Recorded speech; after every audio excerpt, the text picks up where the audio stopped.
उनसे बड़ा खतीब गौसे आजम के बाद शायद कोई पैदा नहीं हुआ।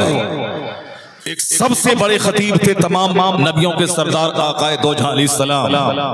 इतने बड़े खतीब के फजर की नमाज पढ़ाने के बाद मेंबर पे चढ़े, खिताब किया हत्ता हज़रत ज़ोहर, यहाँ तक के ज़ोहर का वक्त आ गया।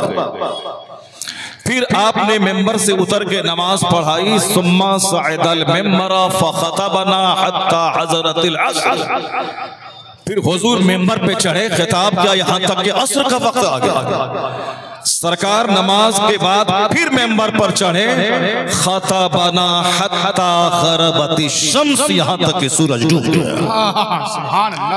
फजर की नमाज से लेके आफताब के डूबने तक एक लंबा खिताब जिसमें हुजूर ने जो कुछ कहा, सहाबा कराम कहते हैं फअखबरना बिमा कान वमा हुआ बेकाइन इला यौमिल क़ियामा।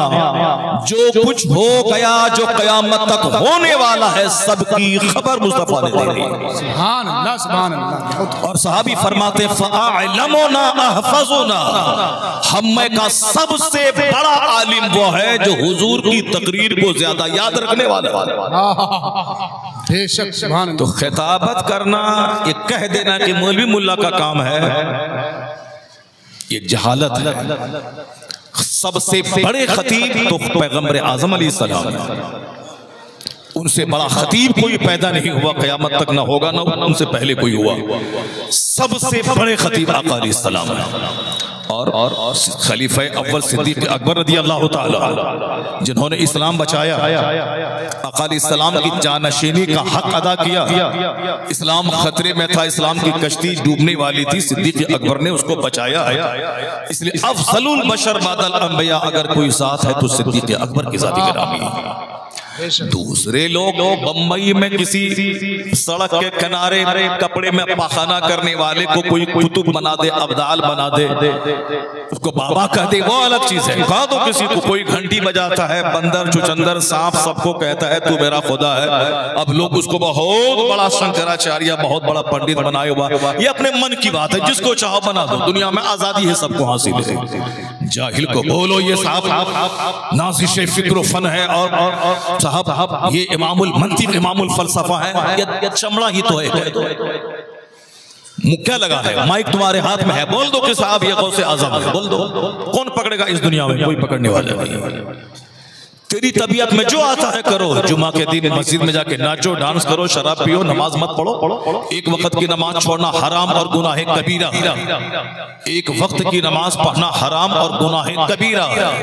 नमाज फर्ज हुई 15 साल में, नमाज शुरू करें 55 साल में, इतने करोड़ों गुनाह जिम्मे है, फिर भी उसको मलाल नहीं है कि मैं गुनहगार हूं। जन्नत हमारी जागी रही, जन्नत हमारी जागी रही। चलो हटो। हर जुमा के दिन ऐलान होता है अमल माशी, do what do you want, जो तेरी तबीयत में आता है करो। सारा दिन दुकान में बैठो, ज़कात नहीं निकालो, सूद खा करके अरबों खरबों में खेलो, 2 4 10 20 मॉल बना लो, 50 फैक्ट्री बना लो, सोने चांदी का घर बना लो, शराब पियो, ज़िना करो, जुआ सट्टा खेलो, कुछ जो करना है करो। मस्जिद को तोड़ना है, मस्जिद में बैठ के शराब पीना है, मस्जिद का नामो निशान मिटा देना, ए अमल माशी, जो करना है करो। अलबत्ता इतना याद रखना, जैसा करोगे वैसा अंजाम भुगतने के लिए तैयार रहना। जैसा करोगे वैसा अंजाम भुगतने के लिए तैयार रहना। क्यों? तुम कुछ नहीं थे, एक नापाक कतरे से तेरी पैदाइश हुई है।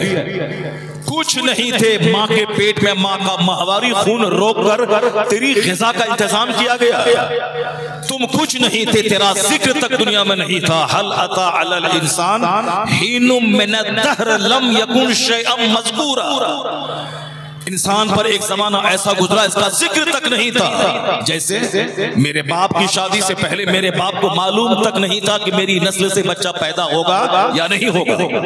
मेरे पैदा होने से पहले मेरी माँ जब कुंवारी थी उनको पता न था कि मैं बांझ रहूंगी या साहिब औलाद रहूंगी, उनको भी पता नहीं था, कोई नामो निशान नहीं था मेरे बाप की शादी से पहले मेरा, मैं बेनिशान था। शादी के बाद अल्लाह रब्बुल इज्जत ने माँ बाप को साहिब औलाद बनाया तो मैं पैदा हुआ और आप पैदा हुए। तो जिस तरह कुछ नहीं नामो निशान था वैसे दुनिया से भी नामो निशान मिट जाएगा। कोई जानने वाला नहीं रहेगा कि तुम कौन थे क्या थे, मर जाओगे कब्र में जाके सड़ जाओगे। तो जो अल्लाह कुछ नहीं था उसके बाद तुमको कुछ बनाया, तो फिर वही अल्लाह दोबारा कब्र में तेरी हड्डी जो सड़ जाएगी उसको दोबारा उसमें जिंदा करके तुमसे सवाल करेगा कि कितना मॉल तुमने बनाया, कितनी प्रॉपर्टी तुमने खरीदी, माल कहां से कमाया, कहां खर्च किया, तुमने आजादी का कितना गलत इस्तेमाल किया। ला तज़ूलु क़दमा अब्दिन हत्ता युसअल अन 40, बंदे का पांव 1 इंच अपनी जगह से हटेगा नहीं जब तक के 4 सवाल ना हो जाए। अन उमरिही फीमा अफना, ये कीमती जिंदगी तुमने किस काम में लगाई। जन्नत के लिए बताशा लेके आ गए ताकि खरबों साल सोने चांदी का मकान मुझको मिल जाए, और दुनिया का छोटा सा घर बनाने के लिए 25-50 साल तक नमाजें छोड़कर सऊदी अरब में ऊंट चराते रहे, रमजान का रोजा छोड़कर, ज़कात छोड़कर, नमाज छोड़कर 2 रोटी हासिल करने के लिए बिल्कुल पागल की तरह दुकान में 24 घंटे लगे रहे। सिर्फ 70-80 साल की छोटी सी जिंदगी के लिए ये 30 साल तक 12-15 घंटे तक पढ़ना, फिर पढ़ने के बाद 30 साल तक रोजाना 5 घंटे स्कूल कॉलेज और दुकान जाके नौकरी करना, और फिर 60 साल के बाद 1 दर्जन बीमारी लेके मौत का इंतजार करना। इसीलिए हमने आसमान बनाया था, अल्लाह कहेगा इसीलिए हमने ये जमीन बनाई थी, इसीलिए हमने जमीन से हजारों गुना बड़ा यह सूरज पैदा किया था, इसीलिए हमने चांद लगाए थे। एक लम्हे का हिसाब देना होगा, एक मिनट का हिसाब देना होगा। 1 इंच बंदे का पांव हटेगा नहीं, और कोई ये नहीं कह सकता है कि ऐसा नहीं होने वाला है। बगैर खंबे के आसमान है, समझ में आए ना आए मगर है। अभी रात है, चंद घंटे के बाद दिन निकलेगा, मौसम का बदलना, रात का आना, दिन का आना, ये सारा सिस्टम अल्लाह कुरान में कहता है कि इन्ना फी खल्क़ि समावाति वल अर्द व इख्तिलाफिल लैलि वन नहार लआयातिन लिउलिल अलबाब अल्लज़ीना यज़कुरूना अल्लाह क़ियामन व क़ुऊदन व अला जुनूबिहिम व यतफ़क्करूना फी खल्क़ि समावाति वल अर्द।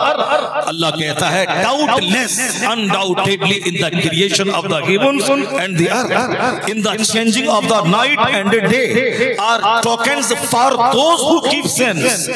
ऐसा नहीं कि खुद से दुनिया बन गई, खुद से आसमान खड़ा है, खुद से जमीन बन गई, खुद से ज़लज़ला आता है, खुद से तूफान आता है, खुद से बिजलियां गिरती हैं, खुद से लोग मर जाते हैं, खुद से लोग पैदा हो जाते हैं, कोई बनाने वाला नहीं है। ऐसा नहीं, अगर ऐसा ही है तो तुम अपनी मर्जी के मुताबिक 1000 साल की जिंदगी खरीद लो। अगर ऐसा ही है तो तुम 500 साल की जिंदगी पहले ले लो। मुकेश अंबानी हिंदुस्तान का सबसे बड़ा खरबपति, उसको हमेशा मौत का डर लगा रहता है कि कब हवाई जहाज गिरे, कब कार में एक्सीडेंट कर जाऊं, कब मैं मर जाऊं। वसीयतनामा लिख के रखता है कि मेरे खरबों की जायदाद, अमेरिका में जो रेस्टोरेंट है, जो लंदन में रेस्टोरेंट है, जो हिंदुस्तान में 15 किलोमीटर दूर तक जामनगर में जो मेरी कंपनी फैली है, मैं अगर कल मर गया तो इसका क्या होगा, इस प्रॉपर्टी का क्या होगा, वो सारा वसीयतनामा लेके रहता है वो। अगर फिर कल मर जाएगा तो खरबों की प्रॉपर्टी क्या करेगा। अगर मौत कहीं मिल जाती कि मैं अपनी चाहत के मुताबिक 200 साल तक जिंदा रहूं, तो मुकेश अंबानी 50 खरब देके सबसे पहले वो इसको खरीद लेता कि जिंदगी की जमाना, फिर उसके बाद दौलत कमाता कि अब मुझको 200 साल तक कोई मौत देने वाला नहीं है। तब असल में इंजॉय उसका नाम है कि मैं अपनी चाहत के मुताबिक इंजॉय करूं, मैं अपनी चाहत के मुताबिक जब तक चाहूं जिंदा रहूं, मैं जब तक चाहूं ऐश करूं। वो भी कोई ऐश है कि मौत का डर लगा हो। ये खरबों का घर बनाया, कल मेरी लाश घर से निकलेगी, वहां क्या हकीकी लुत्फ जिंदगी का क्या आएगा। हकीकी लुत्फ वहां है जहां मौत का अंदेशा ना हो, जहां गरीबी का खतरा ना हो, जहां दुश्मनों की दुश्मनी ना हो। यहाँ तो पल पल में दुश्मनों की दुश्मनी, हासिदीन का हसद, यहाँ पल भर में ज़लज़ले का खौफ, मौत की तलवार तलवार लटक रही है। नहीं है लुत्फ इस दुनिया में, हकीकी लुत्फ तो अल्लाह ने जन्नत में रखा है, जहां न मौत है, न बीमारी है, न दाढ़ी के बाल है, बुढ़ापे का सदमा है, न हासिदीन का हसद है। असल में इंजॉय कि नेमत न छीनी जाएगी, न जवानी बुढ़ापे में तब्दील होगी, न ये नेमत इस नेमत से हटाए जाएंगे। वहां हर सिर्फ ऐश ही ऐश है। असल में इंजॉय की जगह जन्नत है, ना कि ये दुनिया। जी बेशक, सुभान अल्लाह, सुभान। असल में इंजॉय की जगह वो जन्नत है, जहां कोई गम नहीं, कोई मिजरेबल कंडीशन नहीं, न मर्ज है, न बच्चों के मरने का डर है, न कारोबार के खत्म होने का अंदेशा है, न हुकूमत के बदलने का अंदेशा है, न उनकी पॉलिसी से बिजनेस के खतरे को अंदेशा है। कोई प्रॉब्लम नहीं। वहां सिर्फ 30 मर्दों के बराबर ताकत है, 70 खूबसूरत हूरें हैं, जो थूके तो सातों समंदर का पानी मीठा हो जाए, जो जुल्फ लहराए तो सारे लोग बेहोश हो जाए। जहां तक निगाह हो, हद्दे निगाह तक अपना घर हो, जन्नत का महल हो। वहां की जमीन मिट्टी की नहीं बल्कि डायमंड, हीरे जवाहरात की जमीन होगी। वहां ना जवानी, वहां ना बुढ़ापा होगा, ना बचपन, सिर्फ जवानी होगी 30 साल की। ना सर ना साफ दाढ़ी के बाल होंगे कि खुजलाए, न पसीने की बदबू होगी, न पेशाब पाखाना की तकलीफ होगी। वहां हर एतबार से ऐश ही ऐश है। तो ऐश या तो जन्नत में है, या जो जन्नत की तैयारी इस दुनिया में करता है वही की थोड़ी सी झलक अल्लाह उसको अता फरमा दे। इसके अलावा ऐश कहीं नहीं है। न मुकेश के घर में न है, न साहब टाटा के घर में न है, न जिंदल के घर में है, न मित्तल के घर में है, कहीं नहीं है। ऐश अगर होता तो लता मंगेशकर नहीं बोलती कि मैं दुनिया से मरना चाहती हूँ, जो मैं ढूंढती थी मुझको नहीं मिला। चार्ली चैपलिन जो ब्रिटिश फिल्म स्टार है, करोड़ों जिसके फैंस हैं, अरबों के घर में रहता था, मगर वो कहता था I like to walk in the rain, nobody can see my tears. मैं बारिश में टहलना चाहता हूँ ताकि कोई मेरे आंसू को देख नहीं पाए। करोड़ों जिसका फैंस, पूरी दुनिया में जिसकी फिल्में देखी जाती हो, जो अरबों के घर में रहता हो, कई करोड़ की कार पे चलता हो, मगर वो कहता है कि इतना गम मेरे सीने में है कि मैं जी भर के रोना चाहता हूँ, और उस आंसू को छुपाने के लिए बारिश में टहल के रोना चाहता हूँ ताकि मैं रो, मेरे आंसू को कोई देख नहीं पाए। I like to walk in the rain, nobody can see my tier.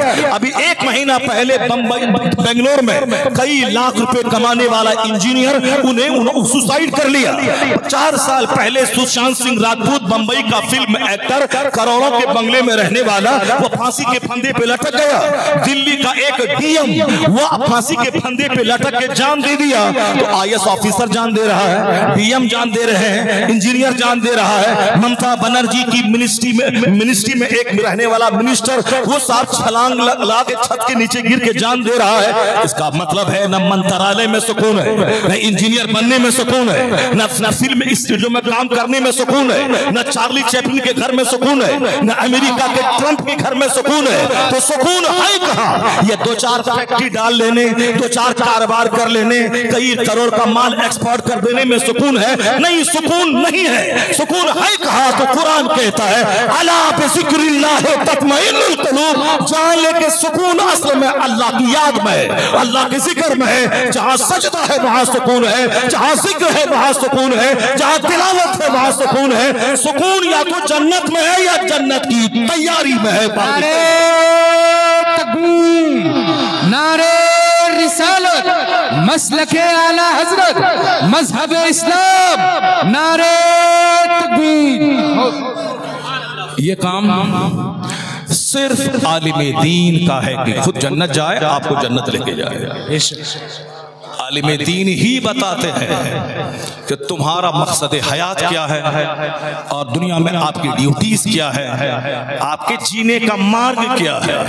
जो लोग कहते हैं खाओ पियो मर जाओ, वो तो पागल है। जो लोग कहते हैं खूब दौलत कमाओ, इज्जत मिलेगी और जिंदगी का मजा मिल जाएगा, वो भी पागल, महापागल है, वो महापागल है। लता मंगेशकर जी का घर कहाँ है मालूम है? पीडर रोड पे, हाजी अली समंदर के किनारे, मुंबई में, जहाँ गवर्नमेंट ने अपनी सड़क टेढ़ी कर ली, उसके घर को टच नहीं किया, क्योंकि वो पार्लियामेंट में आके बुलबुले हिंद, देशभक्ति के गीत गाने वाली, 1 दर्जन से ज्यादा अवार्ड हासिल करने वाली, बच्चा इंडिया का उसका नाम जानता है।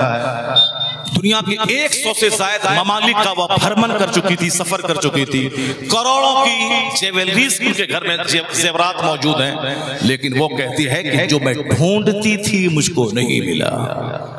शोहरत, इज्जत, दौलत, दुनिया भर का सफर, सुबह अमेरिका में, शाम फ्रांस में, दूसरे दिन कनाडा में, तीसरे दिन नॉर्वे में, कभी मलेशिया में, कभी इंडोनेशिया में, यानी सफर, करोड़ों का जेवर, कीमती गाड़ी, प्राइम मिनिस्टर जिनके सामने खड़ा होकर जिनकी जबान से गाने सुन रहे हो, जिनके गीत सुने जा रहे हो, इससे ज्यादा इज्जत क्या होगी। लेकिन उनसे पूछा गया कि हाउ डू यू फील, आप कैसा महसूस करती हैं इस बुलंदी पर जाने के बाद भी। वो कहती हैं कि I like to leave this world, मैं ये दुनिया छोड़ना चाहती हूँ। क्यों? जो मैं चाहती थी मुझको नहीं मिला। दौलत, इज्जत, शोहरत। हम लोग अमेरिका की बात करते हैं, अमेरिका गए नहीं, पाकिस्तान गए हैं, दुबई गए हैं, कुवैत गए हैं, जॉर्डन गए हैं, अमेरिका नहीं गए हैं, इंग्लैंड नहीं गए हैं, अफ्रीका नहीं गए हैं। हम लोग बातें करते हैं दुनिया भर की, चूंकि दुनिया भर की तारीख सामने मौजूद है। लेकिन वो बंदा वो वहां घूमने गई, सुबह अमेरिका में, शाम फ्रांस में, साहब एक बार इंडोनेशिया में, दूसरी बार थाईलैंड की राजधानी बैंकॉक में। सफर भी, करोड़ों की खरीदारी भी दुनिया भर के मार्केट में। लेकिन वो कहती क्या है कि जो मैं ढूंढती थी मुझको नहीं मिला, इसलिए अब दुनिया छोड़ के जाने को मन कर रहा है। क्या चाहती थी वो? सुकून कल्ब, इत्मीनान दिल। वो कहते कितनी अपनी फिल्में देखूं, मैं कितने अपने गाने सुनूं। जिस दिन मेरे घर में कोई पार्टी फंक्शन होता है, रिश्तेदार आते हैं, थोड़ा सा अच्छा लगता है, लेकिन जब सब चले जाते हैं, मेरे घर की दीवारें मुझको काटने दौड़ती हैं। मेरी जिंदगी मेरे लिए बोझ बन गई है, नहीं है दिल को सुकून। तो मैं कहता हूं बुलबुले हिंद के घर में सुकून नहीं है, लेकिन तुम्हारे मोहल्ले की मस्जिद में इमामत करने वाला इमाम 10,000 रुपए महाना तू उसको इनाम देता है। उस 10,000 रुपए कमाने में इनका चेहरा हरा भरा है, इनके सर पे बरकाती टोपी मुस्कुरा रही है, इनके कमरे में 10 रुपए मुस्कुरा रहे हैं, इनके चेहरा बिल्कुल ग्रीन है, मुस्कुरा रहा है। ये जीना चाहता कि मैं जीऊं ताकि ज्यादा लोगों को अपने साथ जन्नत लेके जाऊं, ताकि ज्यादा दिन तक मैं खिताब करूं, मदरसा चलाऊं। आखिर इनके पास ये हरियाली कहां से आ गई? जो बुलबुले हिंद के पास सुकून नहीं है, वह मरना चाहती है, और ये जीना चाहते हैं ताकि मैं अपने साथ 1 लाख को मैं जन्नत लेके जाऊं। इनका चेहरा हरा है, इसमें 2 फैक्टर काम कर रहा है। एक फैक्टर तो यह है कि जहां सब्र है वहां सुकून है, जहां पेशेंस है वहां सुकून है, जहां धैर्य है वहां सुकून है, जहां लालच नहीं है वहां सुकून है। जहां लालच है, 50 करोड़ की फैक्ट्री भी डाला है, गवर्नमेंट से 30 करोड़ रुपए लोन लिया है, गवर्नमेंट का कर्जा चुकाना। अगर फैक्ट्री 5 महीने के बाद बंद हो गई तो फिर उनकी अपनी निजी प्रॉपर्टी नीलाम हो जाएगी। अब हमारे पास में 10 करोड़ रुपए हैं, सामने वाला प्लॉट 20 करोड़ में बिक रहा है। अब मैं 10 करोड़ अपना, अब 10 करोड़ रुपए मैंने 10 आदमी से 1-1 करोड़ रुपए मैंने कर्ज लिया है, बैंक से भी कर्ज लिया। वो बंदा क्या सुकून हासिल करेगा? जो इसकी टोपी उसको पहनाएगा, उसकी टोपी उसको पहनाएगा, उससे कर्जा लेके इसको देगा, फिर उससे कर्जा लेके इसको देगा, इसी में चक्कर आएगा, मरेगा, और मर गया मरदूद। जिंदगी का सुकून भी हासिल नहीं कर सका। यहाँ लालच है, 1 के बाद 2 फैक्ट्री, 2 के बाद 3 फैक्ट्री, 4 के बाद 5 फैक्ट्री, इस मार्केटिंग कम्प्लेक्स के बाद वो मार्केटिंग कम्प्लेक्स, मुरादाबाद के बाद दिल्ली, दिल्ली के बाद बंबई, बंबई के बाद साफ लंदन। मर जाएगा किसी चौराहे पे, किसी लाश सड़ जाएगी, कोई पूछने वाला नहीं होगा। इसलिए 1 दर्जन फैक्ट्री के बावजूद चेहरा काला है, चूंकि वह तनाव में जीता है, वह टेंशन में जीता है। बैंक का कर्जा है, दूसरों के हाथ का कर्जा है, और फिर कारोबार के खतरा में पड़ने का अंदेशा है। ये तमाम खतरात के बीच में उसका चेहरा सूखा रहता है। तो जहां लालच है वहां बेचैनी है, जहां हिर्स है वहां बेचैनी है। ये 10,000 कमाने वाले को न मॉल बनाना है, न गाड़ी खरीदनी है, न उसको देहात में 10,000 एकड़ जमीन खरीदना है, न उसको 2 एकड़ जमीन खरीदनी है। बस इतना ही है कि जो मिले खाओ, दीन का काम करना है, जुमा को खिताब करना है, ईदैन में कहना है अल्लाह से डरो, निकाह की महफिल में कहना है अल्लाह से डरो, मदरसे में बच्चों को कहना है अल्लाह से डरो, अपने मिलने वाले दोस्तों से कहना है कि सोने की अंगूठी पहनना हराम है और दिन रात हाय तौबा करना, दुनियावी दौलत की फिक्र में रहना, ये अपने आखिरत की तबाही का जरिया है। ये दिन रात हमेशा यही चाहते हैं कि लोग कैसे जन्नती बन जाए, लोग कैसे दीनदार हो जाए। कब हुजूर ने ये कहा, हुजूर ने ये कहा, हुजूर ने ये कहा। जुमा के दिन खड़े होते हैं तो सरकार ने ये कहा, जब मजलिसों में आते हैं हुजूर ने ये कहा, निकाह के खुतबे में हुजूर ने ये कहा, ईदैन की किताब में हुजूर ने ये कहा। ये तो सब्र इसके पास है, इसीलिए मालदार है या धनवान है। 10,000 रुपए 10 करोड़ इसके लिए। और दूसरा फैक्टर ये काम कर रहा है कि जिस पैगंबर की हदीस ये आम करता है, जिनका ये काम कर रहा है, जिसको ये फैला रहा है, उस पैगंबर आजम ने इनके लिए दुआ दे दी है कि नज़रल्लाहु अमरन मन समिअ मिन्ना हदीसन फबल्लगहु कमा समिअ। हुजूर कहते हैं अल्लाह उस बंदे को हरा भरा रखे जो मेरी हदीस सुनता है और दूसरों को सुनाता है। ये मुस्तफा की दुआ है कि जमात उलमा हरी भरी नजर आए। नारे तकबीर, नारे रिसालत, मसलके आला हजरत मुफक्किर इस्लाम हजरत अल्लामा व मौलाना मुफ्ती शहरयार रज़ा साहब किबला। नारे तकबीर। हमको हमारे पीर दुआ देते हैं, मगर आलिमों को सारे पीरों के सरदार, सारे नबियों के इमाम ने दुआ दे दी है। नज़रल्लाह, अल्लाह मेक हिम ग्रीन, अल्लाह उसे हरा भरा रखे। किसे? जो मेरी हदीस सुनता है, दूसरों को सुनाता है। यही वजह है कि मुरादाबाद के 1000 एक्सपोर्टर एक तरफ, हुजूर मुफ्ती अय्यूब साहब किबला की बेनियाजी एक तरफ, उसको मौल बनाने की फिक्र है, इसको आलिम बना के दीन का खादिम फैलाने की फिक्र है। यही वजह है कि आज 90 साल की उम्र के करीब पहुंचने वाले हैं, 80 से 90 के बीच में, उसके बावजूद सेहतमंद है। घंटों बैठ करके यहाँ खिताब भी कर सकते हैं और अपने अजीजों का खिताब सुनते भी हैं, उसको सराहते भी हैं। इस उम्र में बेशुमार एक्सपोर्टर तो साहब उनकी किडनी खराब हो गई, वो साहब ऑक्सीजन में लेटे हुए, ऑक्सीजन में पड़े हुए हैं, अपने घर में बिस्तर पे लेट के पेशाब पखाना कर रहे हैं। इतनी लंबी उम्र में 2 घंटे तक जलसे में बैठने की सेहत, ये किसके बदले में किसका इनाम है? इनाम यही है कि चटाई पर बैठकर काल अल्लाह काल रसूल की बातें होने की है। उसी हदीस रसूल की खिदमत का इनाम है कि उम्र बढ़ती जा रही है, मैच्योरिटी बढ़ती चली जा रही है, सेहत बढ़ती चली जा रही है। अल्लाहू अकबर या रसूल अल्लाह। ये बात मैं इसलिए कह रहा हूं, जो लोग सिर्फ माल, पैसा, दुकान, फैक्ट्री, जमींदारी, मार्केटिंग कॉम्प्लेक्स, उसी को सब कुछ समझे हुए हैं। बस माल मिले तो सब मिल गया, मकान मिले तो सब मिल गया, दुकान मिले तो सब मिल गया। आलिम दीन इसी की मजम्मत करते हैं। कुरान पाक की आयतें पढ़ के बताते हैं कि माल सब कुछ नहीं है, ईमान सब कुछ है, अच्छे आमान सब कुछ है। 1 करोड़ का घर बना लिया, अगर वहां सनीमा है, अगर वहां 24 घंटे मोबाइल चालक लोग रहते हैं कि जवान लड़की जवान लड़के से चैटिंग करे और जवान माँ दूसरों से चैटिंग करे और जवान बाप दूसरी औरत से चैटिंग करे। या 1 करोड़ का घर बनाया है कि तवाइफ का कोठा बनाया है, जहां सारे लोग अपने अपने बॉयफ्रेंड और वहां की औरतें गर्लफ्रेंड से चैटिंग कर रही हैं। मिट्टी का घर जहां तिलावत, इबादत, सजदा, दुरूद है, ये वो घर है जिसकी जियारत के लिए आसमान से फरिश्ता आता है। नारे तकबीर, नारे रिसालत। इंजीनियर बनना अच्छा है, उतना अच्छा नहीं है जितना अच्छा आलिम दीन बनना है। डॉक्टर बनना अच्छा है, उतना अच्छा नहीं है जितना अच्छा आलिम दीन दीनदार बनना है। इसलिए कि डॉक्टर को अच्छा मैं कहता हूँ, इंजीनियर को अच्छा तुम कहते हो, बहुत बड़े लायर बैरिस्टर को अच्छा तुम कहते हो जो कमजोरी का पुतला हो। मैं डीएम को अच्छा कहता हूं, मैं सर से लेके पांव तक कमजोरी का पुतला हो। चाहे हजारों एकड़ जमीन में घर बना लूं, मगर पेट में 2 केजी पाखाना को कहां लेके जाऊं?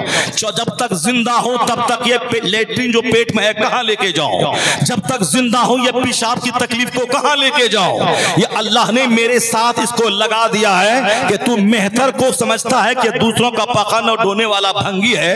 ये मेहतर वाला काम तो तुम खुद करता है, मेहतर दूसरों का टॉयलेट साफ करता है और तुम अपनी खिलासत, अपना पाखाना साफ करता है। चाहे प्रधानमंत्री रहो कि मिनिस्टर रहो कि आदित्य जोगीनाथ जी रहो कि साहब बैरिस्टर हो, अपना लेटिन तो अपने हाथ से साफ करना होगा। इसलिए ये कमजोरी अल्लाह लगा दिया है कि जब भी लगे कि आई एम ग्रेटर, मैं बड़ा हूं, मेरा हुस्न बड़ा, मेरी प्रॉपर्टी बड़ी, मेरी औलाद बड़ी, मेरा मकान बड़ा, मेरा पोस्ट बड़ा, मेरा मनसब बड़ा, तो पाखाना रूम में अपना पाखाना साफ करना याद कर लेना कि तू मेहतर को जो बुरा कहता है वो काम तो खुद कर रहा है। अगर उस पर गौर करेगा तो तेरा सारा गुरूर चूर हो जाएगा, आजिज़ी खाकसारी पैदा होगी।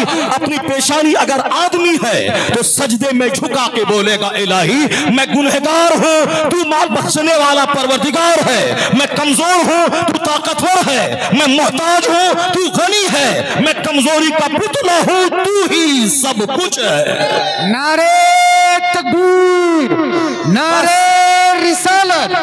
उस पे ज्यादा तरस मत खाइए, उस पे तरस मत खाइए जो मस्जिद में नहीं आ रहा, उस पर तरस मत खाइए जो जलसे में नहीं आ रहा, उस पर तरस मत खाइए जो ईमान नहीं ला रहा, उस पर तरस मत खाइए जो एक बार मदरसे में जाकर के सुबहान रब्बियल आला पढ़ने की मश्क नहीं कर रहा है। फिजिक्स मालूम है, केमिस्ट्री मालूम है, सब कुछ मालूम है, लेकिन उसको सूरे फातिहा मालूम नहीं है। तो केमिस्ट्री पढ़ा, फिजिक्स पढ़ा, बायोलॉजी पढ़ा, मैथ पढ़ा, जीके पढ़ा, जीएस पढ़ा, नौकरी मिली, 2 रुपया कमाया, पेट पाला, छोटा घर खरीदा, आल्टो कार खरीदी, 60 साल के बाद रिटायर करके मौत का इंतजार करता रहा। अब मरने के बाद जहां गया वहां का एक दिन 50,000 साल के बराबर है।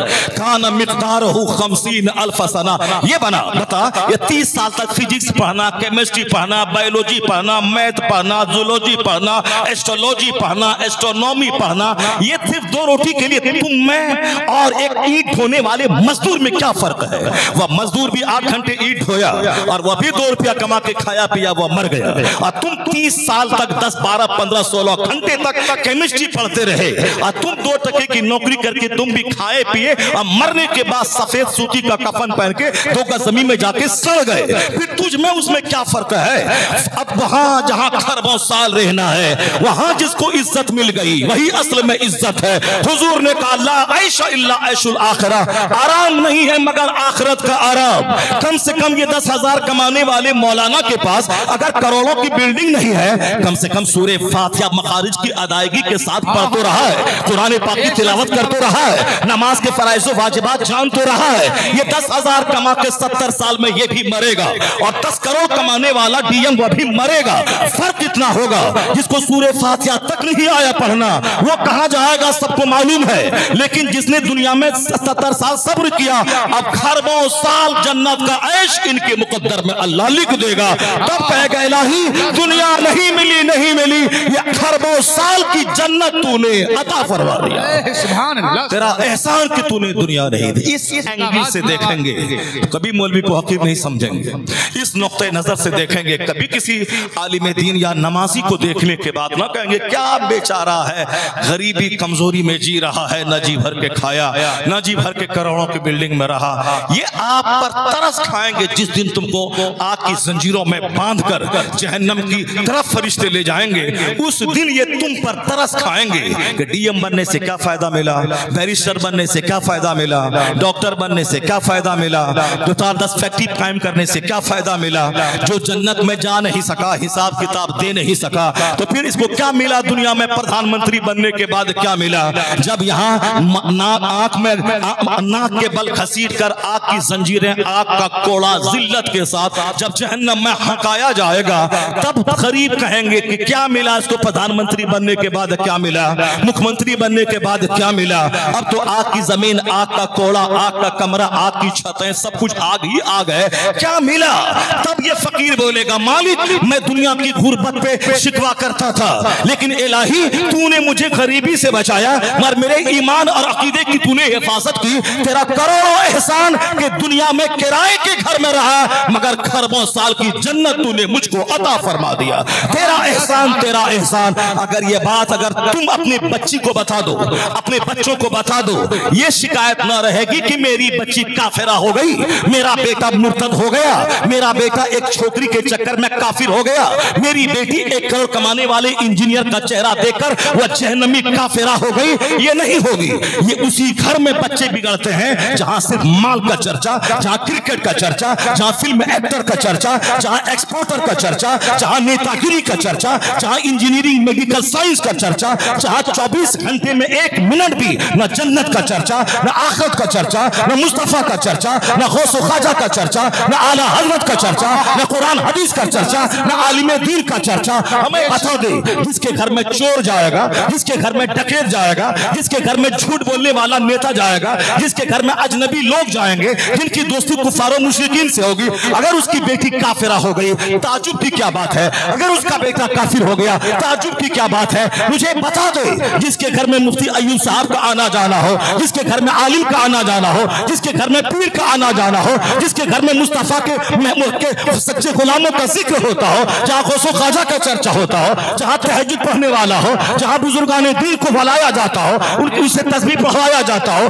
जहां आलिमों को बुलाया जाता हो, उससे दीन सिखा जाता हो, उसका बेटा काफिर नहीं होता है, उसकी बेटी मुर्तदा नहीं होती है। अगर उसकी बेटी को कोई बोले कि तू 1 करोड़ रुपए ले ले और हमारे साथ आ जा, या उनके मुंह पे थूक देती है और कहती है मैं सारी जिंदगी कुंवारी रह जाऊंगी मगर ईमान का सौदा नहीं करूंगी। सुभान अल्लाह। नारे तकबीर, नारे रिसालत, मजहबे इस्लाम, मसलके आला हजरत, नारे।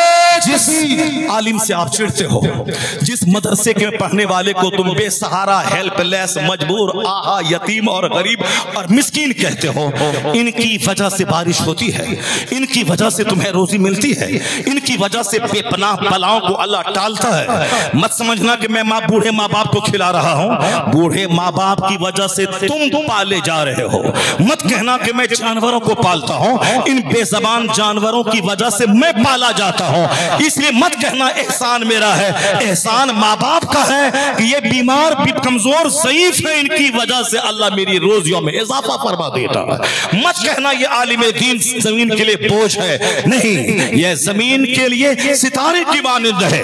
इन उलमाए रब्बानीन के कदमों की वजह से हमारे लिए बारिश होती है, हमारे लिए रोजियों का एहतमाम होता है। इसलिए हम कहते हैं इंजीनियर बड़ा, मगर मुस्तफा किसको बड़े कहते हैं? जो सबसे बड़े मुस्तफा, सबसे महान मुस्तफा, जिनसे बड़ा न कोई पैदा हुआ न होगा। बाद अज खुदा बुजुर्ग तुई किस्सा मुख्तसर मुस्तफा, जो सबसे बड़े मुस्तफा, उन्होंने जिसको बड़ा कहा वो बड़ा है, उन्होंने जिसको महान कहा वो बड़ा है। मुस्तफा जाने रहमत ने किनको बड़ा कहा है, जरा वो हदीस में पढ़ के सुनाता हूं ताकि मेरी तमहीद मुकम्मल हो जाए। आका अलैहिस्सलाम ने किनको बड़ा कहा? मैं कहता हूं डॉक्टर बड़ा, मैं कहता हूं इंजीनियर बड़ा, मगर मुस्तफा ने किनको बड़ा कहा?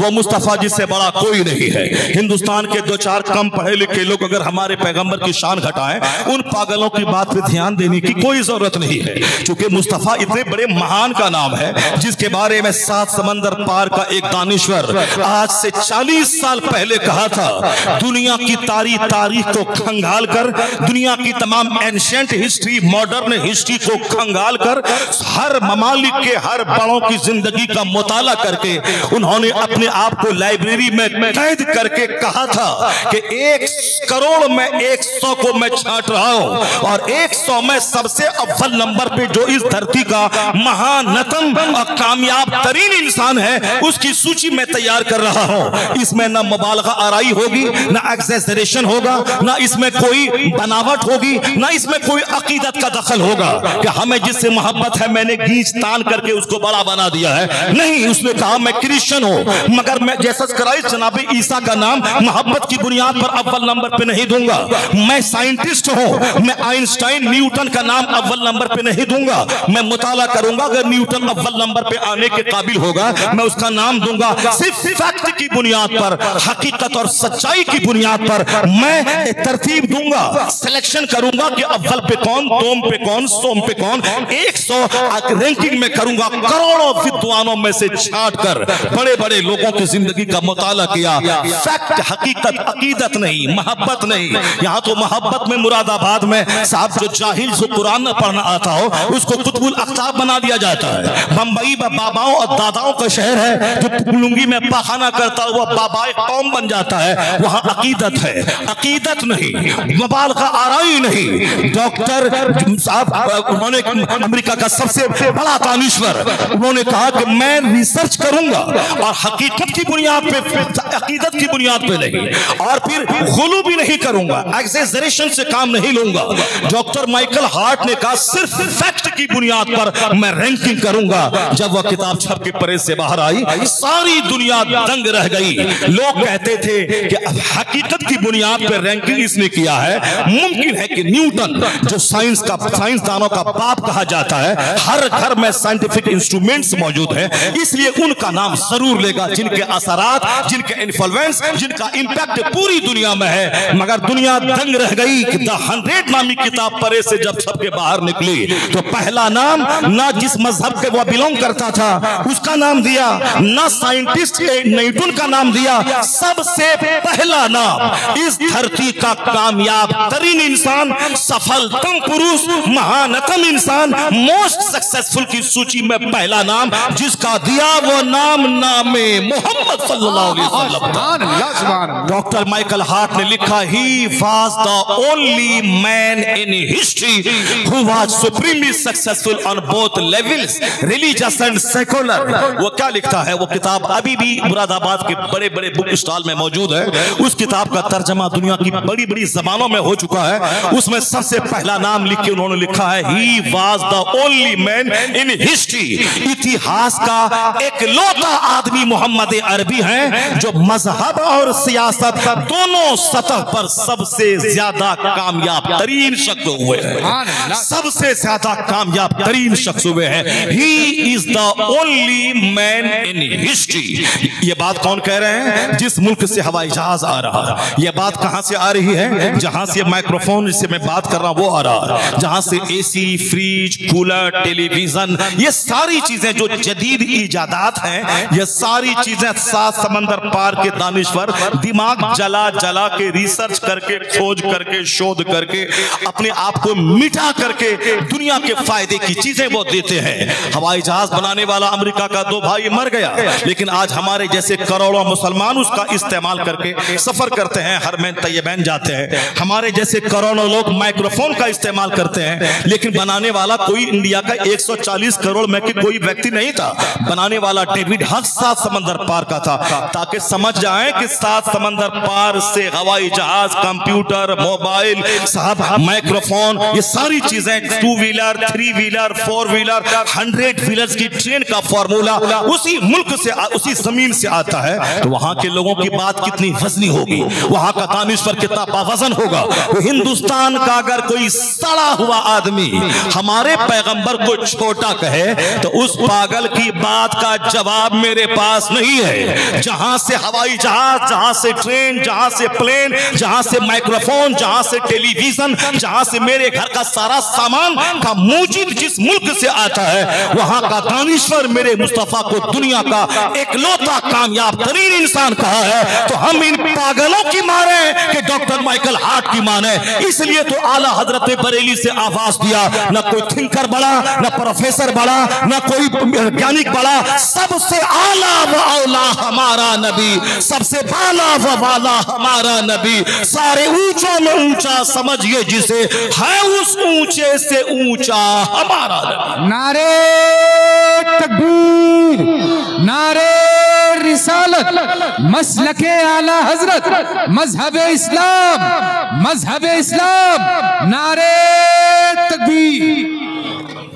तमहीद आप समझ गए होंगे मैं क्या कहना चाहता हूँ। अब तकरीर शुरू करता हूँ मैं।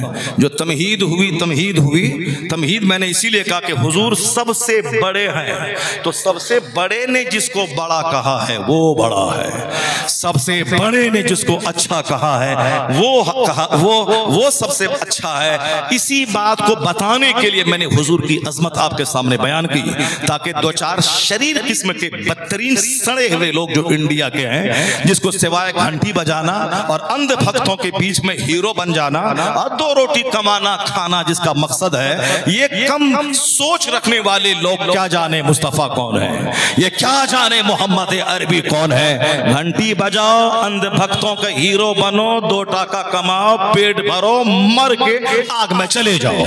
तुम क्या जानो मुस्तफा कौन है। तुम्हारी ही बिरादरी का एक बड़ा पढ़ा लिखा आदमी वो क्या कहता है, वो पढ़ा लिखा आदमी बोला, all these magnificent roles in these departments of human activities he is alike a hero. इसी हिंदुस्तान का डॉक्टर रामकृष्ण राव जो मजहबन हिंदू और बिरादरी के एतबार से हाई क्वालिटी के बिरादरी का आदमी है, ब्राह्मण, वो कहता है कि all these magnificent roles in these departments of human activities he is alike a hero. अब वो गैर मुस्लिम क्या बोला, इंसानी जिंदगी के हर शोबे में, मानव जीवन के हर क्षेत्र में जो योगदान इस्लाम के पैगंबर का रहा है कि कैसे खाएं, कैसे सोएं, कैसे मरें, कैसे जिएं, कैसे शादी ब्याह करें, कैसे समाज को मैं खुशी दूं, कैसे समाज में एक अच्छा कामयाब फर्द बन के मैं रहूं, कैसे सियासत करूं, कैसे मुआशरा सुधारूं, कैसे एग्रीमेंट करूं, कैसे वार करूं, कैसे मैं दुश्मनों को जेर करूं, कैसे हाईनेस ऑफ मोरालिटी हो। कहते हैं ऑल दीज मैग्निफिसेंट रोल्स, इंसानी जिंदगी के हर क्षेत्र में जो कामयाब जिंदगी गुजारने का उसूल और ज़ाब्ता और मार्गदर्शन जो मुस्तफा ने दिया है, उसको देखकर कहा जा सकता है इस पृथ्वी का अबकरी इंसान, लाजवाब इंसान कोई है तो मोहम्मद अरबी की जाते के राम जिंदाबाद। अल्लाह समद। हम ये घंटी बजाने वाले, 2 टाका कमाने वाले की बात सुने, इन पढ़े लिखों की बात माने। इसलिए एक कौम में मुस्लिम कभी जज्बाती नहीं होना, कभी जज्बात में अंधा होकर अपने घर को तबाह बर्बाद नहीं करना है। अगर कोई पागल रास्ते से गुजर के तुझको गाली देता है तो पागल का जवाब देने वाला खुद महापागल होता है। इसलिए अक्लमंदी का तकाजा है कि हर पागल की बात का जवाब ना दिया जाए।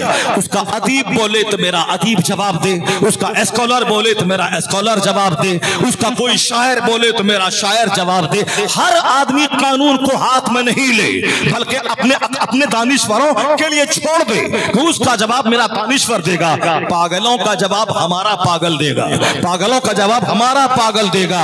वो अंट संट बोलेगा तो हमारा पागल भी उसका अंट संट बोल के जवाब देगा, तो हमारा अक्लमंद पागलों का जवाब नहीं देता। अब आप समझ गए होंगे इस रुए जमीन का सबसे कामयाब तरीन इंसान मोहम्मद अरबी अलैहिस्सलाम की जात गिरामी। मुस्तफा जिसको कहते हैं बड़े वो बड़ा है, मुस्तफा जिसको कहते हैं महान वो महान है। अब हुजूर हमने कहा डॉक्टर महान, इंजीनियर महान, मुस्तफा ने क्या कहा, खैरुकुम मन तअल्लमल कुरआन व अल्लमहु। हुजूर ने कहा तुम में सबसे अच्छा वो है जो कुरान सीखे दूसरों को सिखाए। इसलिए इंजीनियर बड़ा है मेरे कहने से, डॉक्टर बड़ा है मेरे कहने से, उलमाए दीन बड़े हैं मुस्तफा के कहने से। खैरुकुम मन तअल्लमल कुरान व अल्लमा। हिंदुस्तान में कॉलेज है, कॉलेज का प्रिंसिपल होता है, एक प्रिंसिपल का वाइस प्रिंसिपल होता है, यानी प्रिंसिपल का नाइब है, ये उनकी गैर मौजूदगी में ये काम करेगा। साहब असेंबली है, असेंबली में एक चीफ मिनिस्टर है पंडित जी, पंडित जी ने एक को अपना असिस्टेंट बनाया है, ये साहब वाइस चीफ मिनिस्टर है, यानी उनके बाद ये काम करेंगे। ये साहब नाइब वजीर आला है या उप मुख्यमंत्री है। इंडिया का एक मुख्यमंत्री है, इंडिया का एक प्रधानमंत्री है, उसका उप प्रधानमंत्री नाइब वजीर आजम ये है, नाइब है, खलीफा है। तो जाहिर सी बात है वजीर आजम का नाइब होना एक बड़ी बात है, वजीर आला का नाइब होना ये भी बड़ी बात है, डीएम का नाइब होना ये भी बहुत बड़ी बात है। लेकिन रुए जमीन में जो सबसे बड़े हैं खुदा के बाद वो है मुस्तफा जाने रहमत की जाते गिरामी, सबसे बड़े सैयद आदम व औलाद आदम व अफजलुल अंबिया वल मुरसलीन अकरमुल खल्क मुस्तफा की जात है। मखलूक में सबसे ज्यादा इज्जत वाले, मखलूक में सबसे ज्यादा बड़े मुस्तफा की जात है। उनके बाद कोई नबी नहीं आएगा। वह इमामुल अंबिया वल मुरसलीन है, खातमुन नबीयीन है।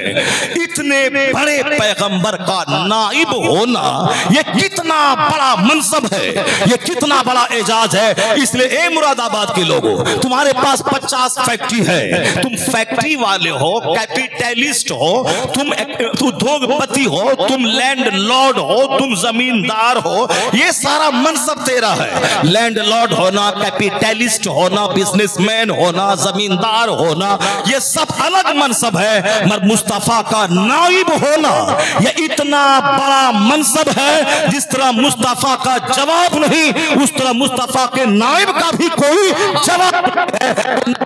कौन? अल उलमा वरासतुल अंबिया, उलमा अंबिया के वारिस और नाइब है। इस माना कर अरबों खरबों की फैक्ट्री का मालिक होना और है, मुस्तफा का नाइब होना और है। नारे तकबीर, नारे रिसालत, मसलके आला हजरत, उलमाए किराम, जश्ने दस्तार बंदी, नारे तकबीर। खैरुकुम मन तअल्लमल कुरान व अल्लमा, तुम में सबसे अच्छा वो है जो कुरान सीखे और दूसरों को सिखाए। तुम में सबसे ऊंचा मर्तबा वाला वो है जो मुस्तफ़ा जान रहमत सल्लल्लाहु अलैहि वसल्लम का नाइब है। इस माने का तो आप किराए के घर में रहिए, आप फटी हुई चप्पल पहनिए, बोल मैं रहा हूं, पसीना मेरा निकल रहा है, पानी बच्चा पी रहा है, पसीना मेरा बह रहा है, मैं कंटिन्यू बोल रहा हूं, मुझको ना पानी पीने की हाजत होनी चाहिए, मगर मुझको प्यास नहीं लग रही है, मैं पानी नहीं पीता हूं। 4-4 घंटे में तकरीर करता हूं, पानी नहीं पीता हूं।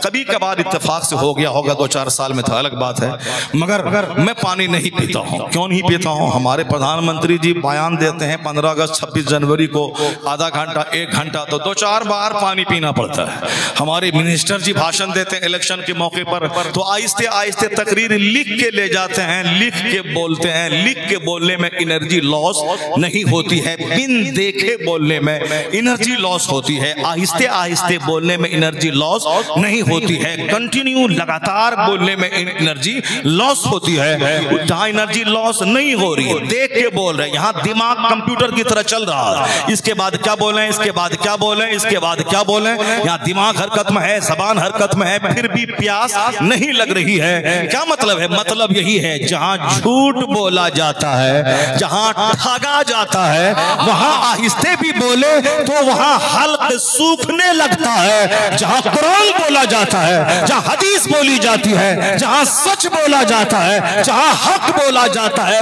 बोली निकलती जाती है, रूहानी ताकत मिलती चली जाती है। नारे तकबीर, नारे रिसालत, मसलके आला हजरत, यह है रूहानी ताकत, कॉन्फ्रेंस, यह है रूहानी ताकत, यह है स्पिरिचुअल फोर्स, यह है आध्यात्मिक शक्ति। जरा गौर से सुनिएगा मेरी बात। तो अब ये आलिम इस काबिल हैं कि मैं साइंसदानों से ज्यादा इनको सम्मान दूं, प्रोफेसर से ज्यादा मैं सम्मान दूं, डॉक्टर से ज्यादा मैं सम्मान दूं, मैं बड़े बड़े विद्वान से ज्यादा इनको सम्मान दूं, चूंकि ये बड़े हैं, मुस्तफा ने इनको बड़ा कहा है। अब इनका काम है कुरान सीखना, दूसरों को सिखाना। कुरान पाक है क्या, जरा उसे मैं नजर डाल देता हूं।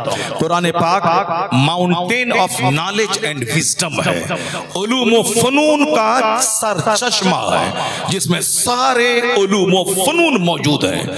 ये और बात है कि दवाई की दुकान में कैंसर की दवाई, एड्स की दवाई, बीपी की दवाई, शुगर की दवाई, हार्ट की दवाई, लंग्स की खराबी की दवाई, सारी मेडिसिन मौजूद है, मगर हम जानते नहीं हैं कि कैंसर की कौन सी दवाई है, एड्स की कौन सी दवाई है, लीवर खराबी की कौन सी दवाई है। दवाई है मगर मुझको मालूम नहीं है। दवाई का भंडार है ये। कुरान शरीफ तमाम उलूम फनून का भंडार है। ये और बात है कि हमको मालूम नहीं है, लेकिन जिनको मालूम है वो कितना इससे फायदा उठा रहा है, बस एक दो मिसाल में देता हूं क्यों ये सबसे महान है।